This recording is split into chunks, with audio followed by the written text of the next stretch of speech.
কিরে বল্টু, কাজে যাবি নি? আমার বউয়ের শরীর ভালো নেই, বাড়ির সব কাজ সেরে ওকে খাইয়ে দিয়ে তারপরে আমি যাব।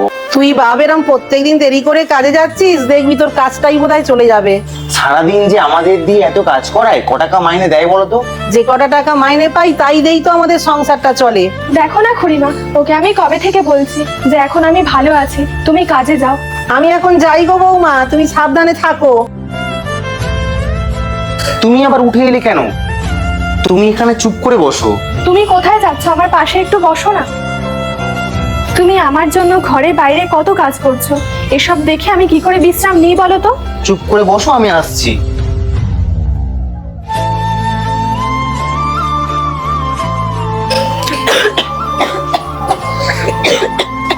একটু আস্তে খাবে তো?